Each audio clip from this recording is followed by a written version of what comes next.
I mean, it's really hard to judge on trucks because it is constantly changing. So I mean, I I like to think that people would hold on to things for a little longer, but when you're constantly on that forward move of bigger, better, what's newer kind of thing, I mean, I get it.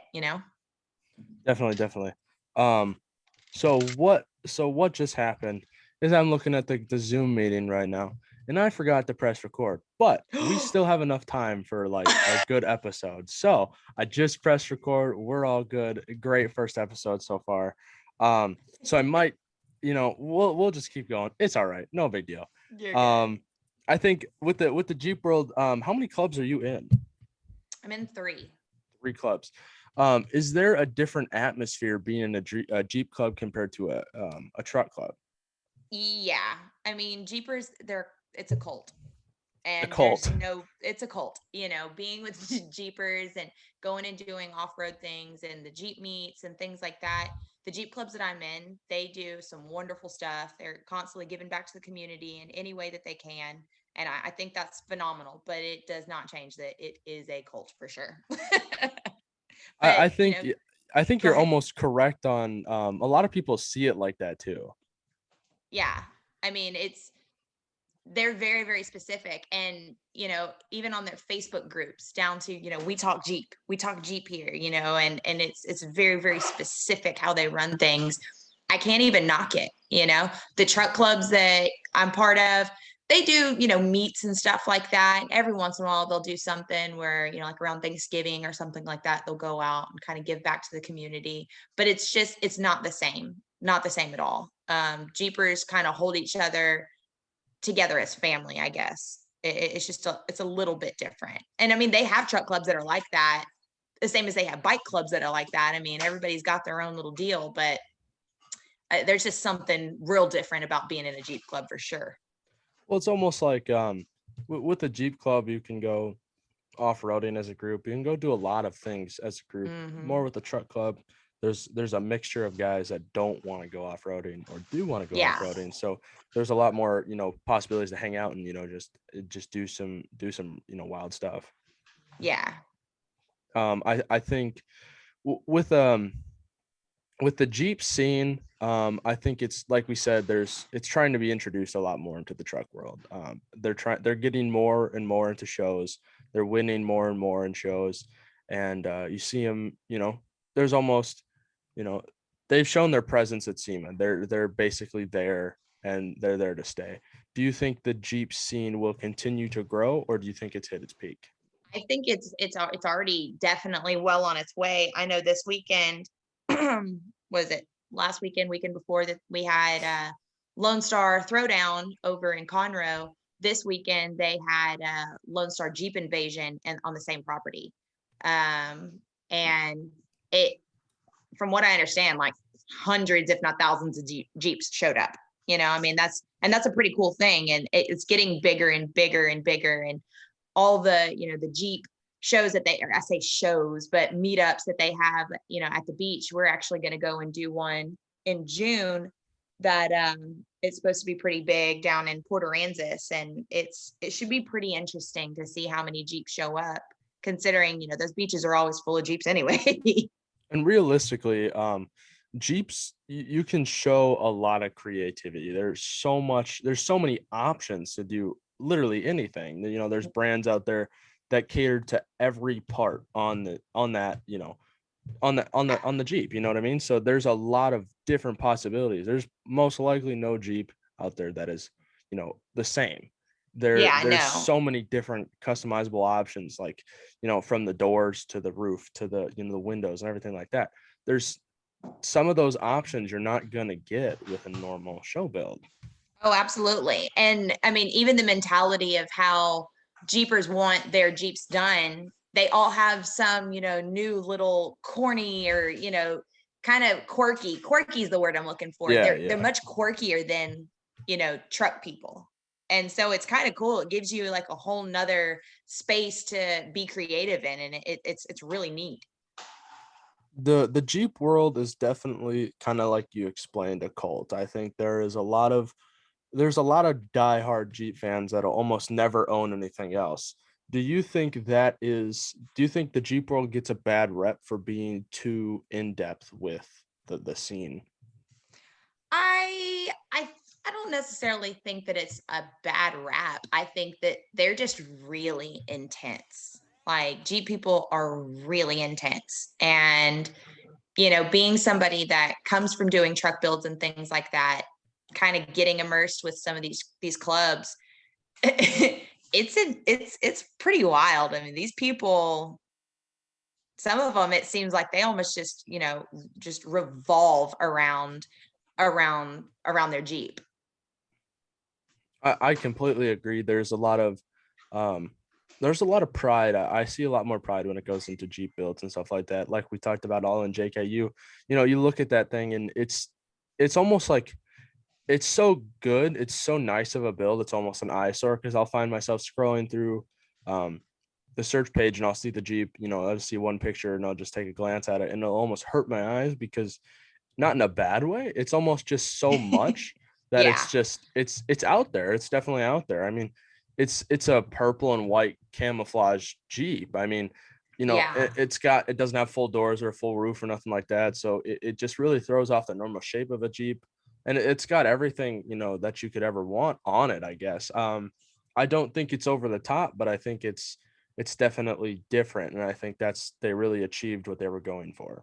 Yeah. I mean, they definitely did. And, the crazy thing about some of those Jeeps, and especially, I mean, that one kind of showcases it, being able to change the shape of it is insane. I mean, when I first saw it, I thought originally it was a lifted G Wagon, and I had to like take two looks at it to make sure it wasn't. I I can mean, definitely see where you're going with that. there's a lot of different things that you can do with Jeeps that completely switch it up, and they nailed it with that one. I mean, there's just so much on it, and the longer you stare at it, the more you see. There's a lot of hidden details. Like one of the competitors, Growtech, has an amazing all-in one of their. Well, no, that was a AOW tip, the Uh-huh. all-in tip that was under there. Amazing. One of the first full sleeved show truck tips out there in on a Jeep. It's crazy. It was Yeah. pretty cool. There's a lot of different brands showcased on all in JKU. Um, and I think a lot of them are they're a little older brands. There's not like we said that they were a 2017 2018 build. Is there any brands out there that you want to see take off besides your own? Um, I mean, everybody's kind of really doing big stuff with it. You know, I think that you're talking about like branded like trucks and stuff, right? Yeah, so I mean any manufacturer or something like that. I know there's Next Level Mats. They're a little smaller right now, but they've been making waves. They do a lot of big things, and I wish that they were a little bit bigger Well, media I'm like wise. really excited because I'm actually going to be working with him. Damon is phenomenal. He's actually going to be doing the mats on my Razor, and he's also going to be doing some stuff on my truck, on my personal truck. So I'm really looking forward to that. Another brand that I'm really looking forward to working with is Flog. I think their bumpers are insane. Yeah, and next level mats. We talked to him over the phone the other day about getting him on. I think he's gonna come on here in a couple of weeks. Talk over Awesome. talk over the brand and stuff like that. They do some amazing work. I think they're not overshadowed, but some of most of their product doesn't display their logo. So I think they kind of do get gypped out of branding because Yeah, there's a lot of mats that don't have their logo on it. But a big thing that we've tried with Thunder Customs is incorporating our Thunder logo without taking away from the design itself. for Um, sure. and that's pretty difficult. But with Next Level Mats, they do a great job. Like some of their full bed builds, putting them on the tailgate and putting the other logo right there on the tailgate as well brings it all together. It really Yeah. breaks it up a little bit. But with some of those, um, I'm looking on their Instagram page right now. They have one with some sharks on it. Oh Great, yeah, Great great White. white. Yep. And there's no logo on that. But I think if they threw it in there, it would almost take away too much from the mats. Yeah. So Sorry, I've also got somebody else talking to no me right worries. now. No worries. No, I think that he does lose a lot of that And I think well, once he gets that statement out, because there's other brands that do mats. oh, 100%. And There's he not I a lot, definitely see but that he loses it. He loses it on, like his amp steps and stuff like that, being able to still incorporate the logo, on top of matching, somebody's design. I think that's really hard, because people have like such a certain vision on when they do those, but as long as you still are able to rep for them and say, oh yeah, that's my next level mats, it's difficult. I see that coming from powder. I have a hard time being able to do people's powder, and then, not everybody wants to run a sticker on their vehicle. well, and that's for sure. That's for sure. And I think the big thing with that is there's a lot of brands out there that have their signature touch. Like I know Girl Tech has their complete wraparound overlay, and then they insert the image kind of inside of that, and Yeah, people kind of understand that that's a Girl Tech tip, which yeah, makes sense. It's a branding move that people on the back end really wouldn't notice until you kind of bring it up to them, especially exactly, on the outside of the business spectrum. for sure. There's a lot of things you can do to set yourself apart as a brand, whether it's a publicity stunt or putting out great content. What do you think is the best way to, I guess, explode and become a great brand? It's all about marketing, man. It's all about, and once upon a time it used to be, you know, magazines, newspapers, radio, and now it's all about your online presence. Um, I When we first started up the powder company, I was online all the time. I mean, my husband was like, if you look at that phone one more time, I'm gonna freak out, because it was what I circled around. But it blew us up. I mean, it was insane how quickly we were getting more followers, we were getting business, and things like that. And I've kind of pulled back a little, like pulled the reins back on it a little bit, just, to making sure I'm giving enough time and energy to my family as well. But I mean, that's where it's at. I mean, the other day, I can attest to it. I posted 3 videos on TikTok, and I mean, that next day, I was I couldn't get off the phone. People calling, people wanting quotes, people wanting this, people wanting that. And I mean, it's just amazing what you can do with that online platform. I mean, there's so many different ways, from TikTok to Instagram to Facebook to Snapchat. I mean, just everything that you could possibly do on there. Um, just showcasing your work. I know that they make it a little difficult for you, as far as, like on Facebook, I keep getting all my ads, blown out of there. Oh, you can't advertise, these services or whatnots, which I think is a little stupid. But, it's like, okay, well, fine. If I can't do it this way, I'm going to do it this way. And, posting videos or pictures and things like that. And I mean, I think that's honestly the best way to do it. I'm Yeah, well and on I my way to think working out a YouTube channel. yeah, definitely. But with like TikTok and everything like that, it's such a fluid platform. But I know some of our most recent TikToks, like one we posted 2 days ago, got 30 likes. But then I'll scroll down to one we posted 4 days ago, and it got 940 likes. Like Yeah. what's going on here? And they're It's completely their different. algorithms. They're crazy. It's so weird because I know we posted a tip that got 240 views, and it was this like it had a disco. Well, it wasn't a disco color. It was like purple and green flakes in it. Just all it was beautiful color. Got 13 likes or 12 likes or whatever. Yeah. And then I show a video of a normal white spike tip, nothing fancy except the spikes, and it gets somewhat viral, for at least for our channel, at 928 likes. Like that's Yeah. it's so weird um how that algorithm works, and just kind of posting almost every hour is gonna, the more you post, the more it's gonna blow you up. I think with the algorithm, it has a chance of doing that.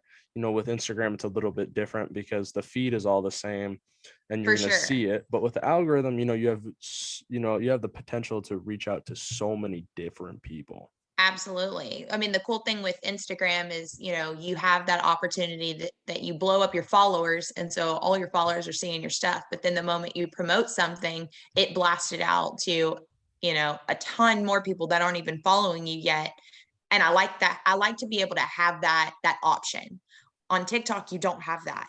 I mean, perfect example, like you were saying, is I've got tons and tons of videos of, our trucks and all the different toys that we have. And I'll get, 1,000 views on one thing, but then I post, it was literally just a track bar for a razor that we had done in a purple. And I go back and look at it every day, and it's still consistently growing. I think we're at like 79,000 views on it. And I'm just like, well, okay, what about all my other stuff that, some of it's only got, 256 views. And I'm just like, well, crap, how do I match that algorithm to make sure? And it boils down to the song that you're using, the hashtags that you're doing, the time that you post it. It's ridiculous. It's almost you almost can't replicate it. It's sometimes it's almost really hard Yeah, I to don't even know how realize. some of these people have done it. I mean, I've just now recently started including, my physical self into some of the videos, and I noticed that those are bringing in more and more, followers to the page, but I'm like, I didn't want to have to put my face into these things. I was kind of hoping that the work would just kind of speak for itself, but then I started thinking about it. I was like, okay, back to, talking about being a woman in this world. Sometimes that kind of it sex Sometimes there's a sells. And step so up. if you use your face, I mean, it's like, okay, it's a chick that owns this. Holy crap, and does this stuff. And it's just like it works out so much differently. And then you have, like I was saying, girls are making their mark on the truck industry. Other girls are like, oh crap, you're a girl, like I want you to do my stuff. And so it's just kind of like, okay, cool, that works, girl power. Well, So yeah, and it's I just, think sometimes you guys get a step up. And I think especially in the truck world, I don't necessarily see you guys as overshadowed, more empowered. yeah, for sure. And I know on TikTok, there's a big Jeep presence. I know Snowwolf JKU, 1.7 million followers on TikTok, and pretty controversial comedy videos to start with. Yeah, Kind of just roasted the shit out of his girlfriend, but all in good fun. I mean, most people when it first started, people were like, "Hey, that's not cool," but as they kind of addressed it, oh, it's all the just big comedy. the big video of him yelling at the girls to get off the tire. That or like almost in every video, he's just making fun of his girlfriend, and I mean that's part of the content. It's just the Yeah, funny. That's just the funny part of it, and well, that's what a lot of people aren't realizing, like that one that just got posted yesterday on TikTok. People aren't like realizing that the actual video has the sound put over it of him roasting his girl. oh And so yeah. they're like, oh my God, that guy is just like such a douche. And I'm just like, it's not what you think it is. Well, I know I've talked to him a couple of times through some other people. Cole Maddox, I've talked to quite a few times. They're good buddies, and we've kind of talked about what it goes into being, Snowwolf JKU and making fun of your girlfriend, and kind of Yeah. going places and being like, "Oh, you're the guy that yells at his chick. Oh, that's Yeah. great." You know what I mean? And it's a little bit, people get a lot of flock for that too, but most Yeah. people, it's comedy, and people realize that. Exactly. We all have our own dark humor. And it's funny because they're doing their own thing. They're blowing up, like I said, 1.7 million followers. I mean, they're doing Yeah. a lot of good stuff. And I think he's got a pretty unique Jeep. Like I said, I mean, I wouldn't personally drive a Jeep unless I was going off-roading. And I know he he does not take it off-road. I know they just posted a video of I think TIS Wheels was going to give them a brand new set of wheels to go off-roading in if they hit a certain light goal. I'm not sure if they hit that or not. I think they did. Hoping to see that video very soon. That's But awesome. that's pretty cool. And they get big opportunities like that. Hmm. And that's sweet. Getting a partnership with TIS Wheels just for one video of you guys of them going off-roading. You know what I mean? Exactly. Exactly. I mean, if you do the marketing right, these companies want to work with you. And that was one of the big things that, we've been learning since we did the Jeep, our sponsors, they want content, and they want to be the first ones that get the content before you start blowing it all up over the internet. And it's almost hard to keep up with sometimes. But if you do it correctly and you work with these sponsors properly, then yeah, I mean, they'll give you everything on a silver platter, and it's pretty intense to see. And I think you're right on that.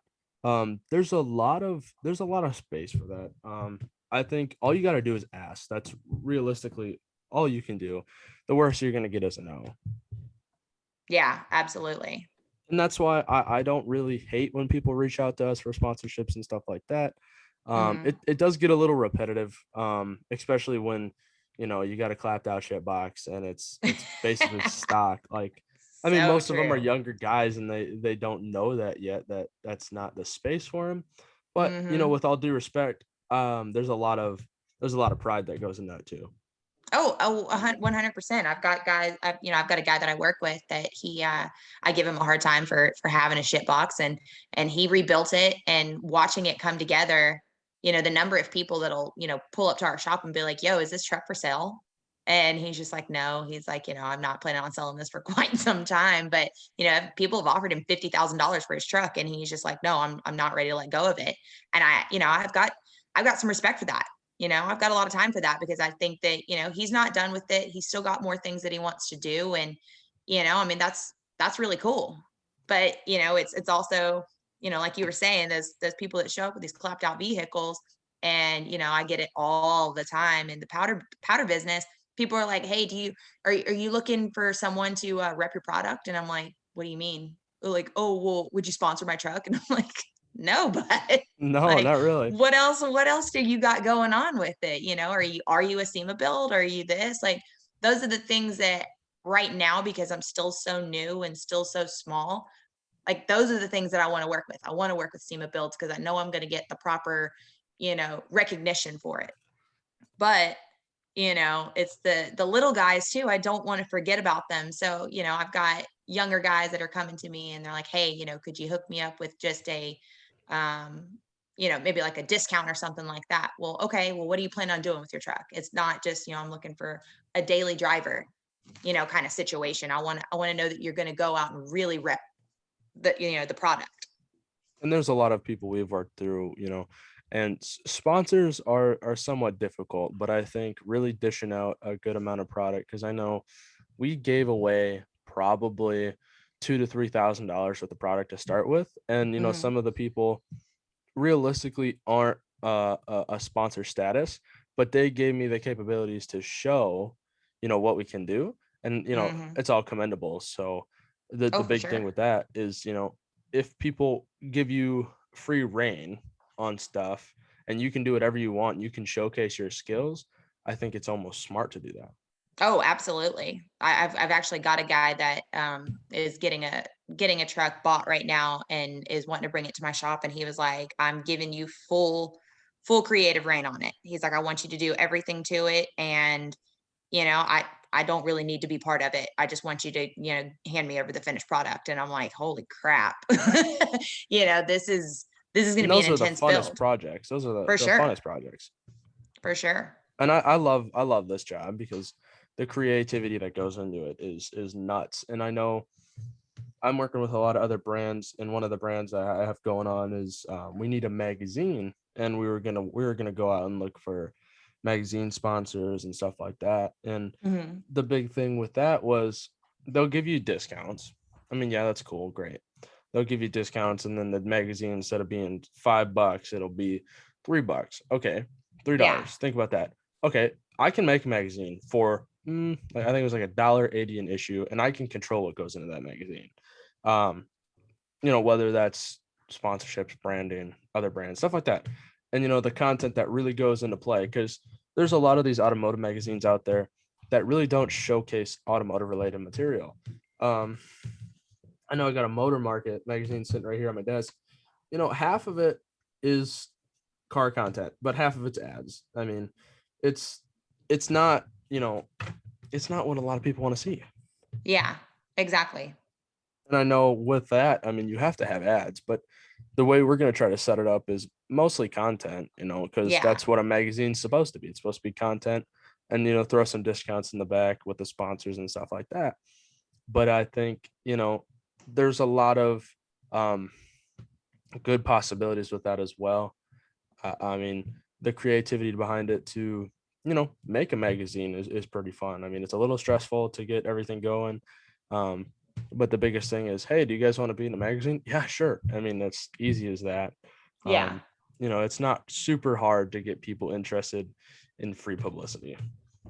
Yeah, exactly. I mean, that's the magic of, the online platforms of free publicity. But Oh, for sure. you only put, that's what I call you put your potato can pics there. All your good, professional shot photos, that's who you send off to your sponsors and let them kind of run with it, whether they want to put it in magazines or, run it online or on their website and things like that. And I think there's a lot of different opportunities branding wise. I know because you run a powder coating business. What do you think the best way for more of a service type of brand is to, what's your ideal way of growing, as a service based brand?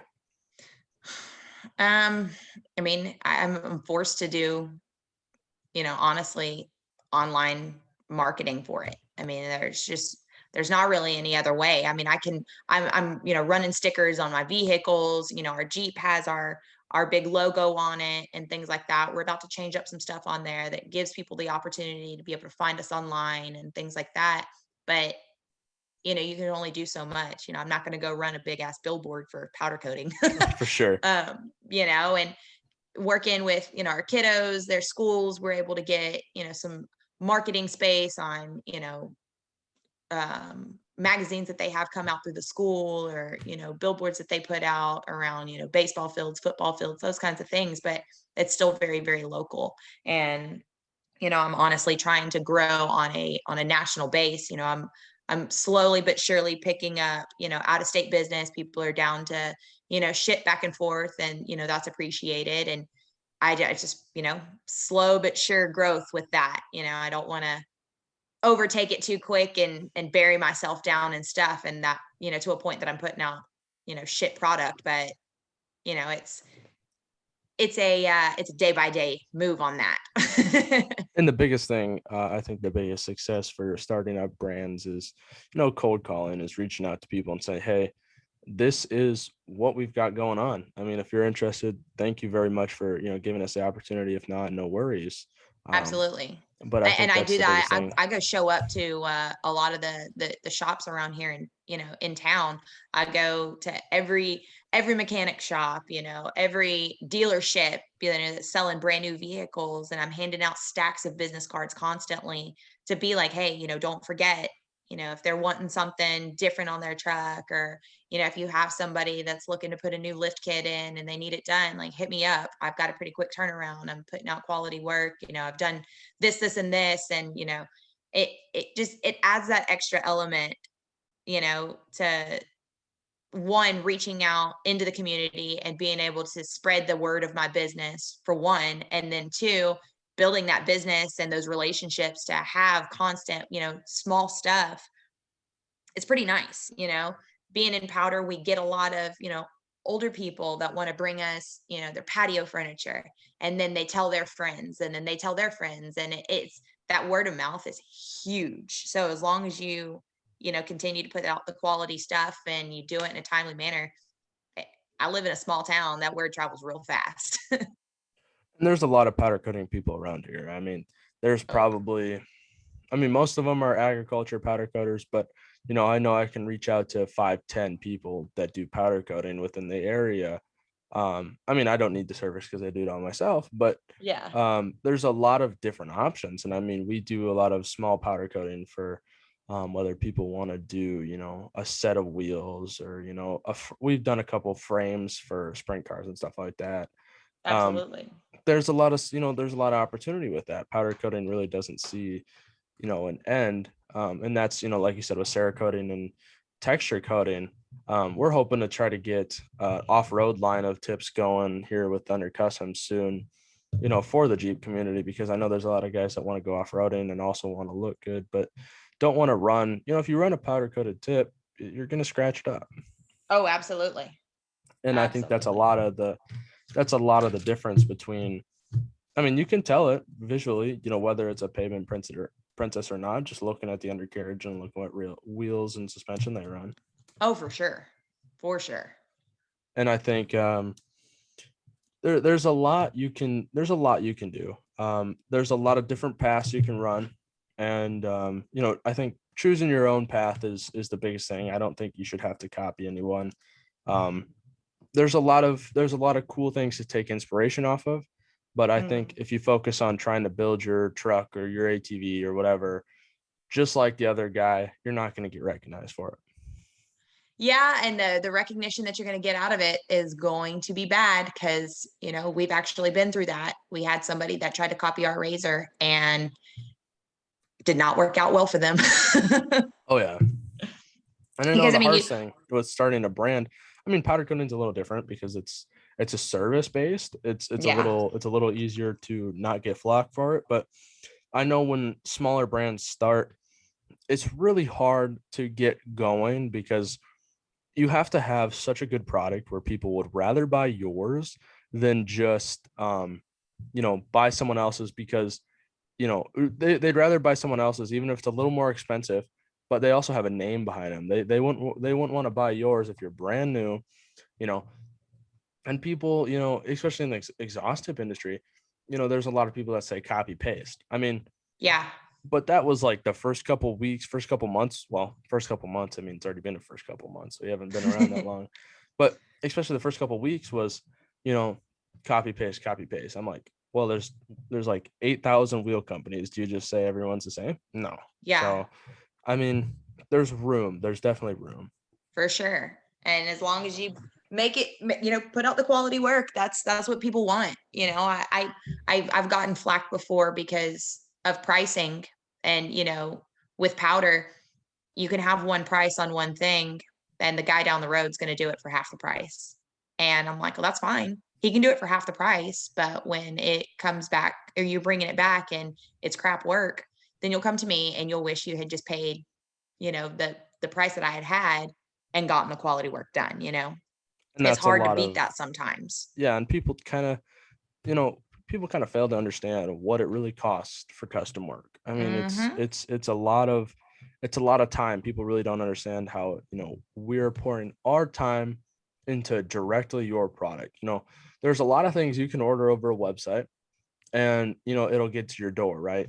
But with Yeah. that, it's already set and it's ready to go. But with custom work, I know with even just a custom color for us, powder coating, and I know it's probably for you guys too.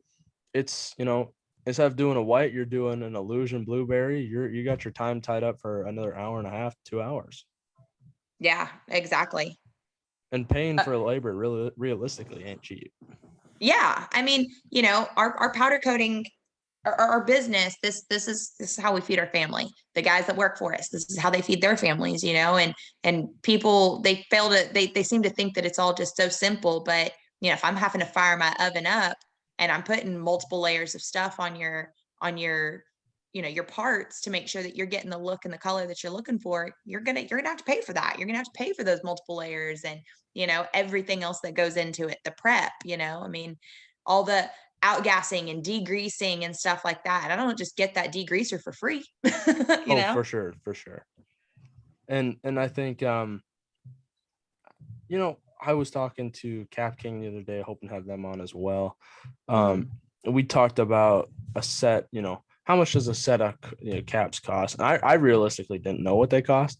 And for a custom, for wheel caps, for 4 of them, it was like $865. I Yep. mean, that's a lot of money. That is a lot of Yep. money for that small detail, but you also got to think of it's small detail. Like it's intricate Exactly. work. And you know, it's basically all custom. I know with an exhaust tip, you have a template already for you, but they're all custom, different wheel patterns, different height, different width, stuff like that. But Absolutely. custom work isn't cheap. And I know, especially in the powder coating world, it's custom almost every day. Yeah. And I I have a little saying that I always tell people: being cool isn't cheap, Oh, you know? definitely not. And if you want to rock like everybody else is rocking, then you got to be prepared to pay for it. I mean, it's a business. You don't go to Walmart and haggle them on their pricing. Why would you go to a business like this and haggle them? Yeah, definitely. Um, and rounding down here in the last couple minutes, let the people know where they can find you. Let them know what your plans are here in the future. Man, we are right here in New Braunfels, Texas, Central Texas, kind of just stretching out as far as we can across the nation right now. We're not doing anything international quite yet. We ship, drop ship, all those kinds of good things. We show all of our work on, gagepowders.com, our Instagram, Gage_powders and Gage Powders, TikTok, Snapchat. I mean, we're all over the place. Definitely.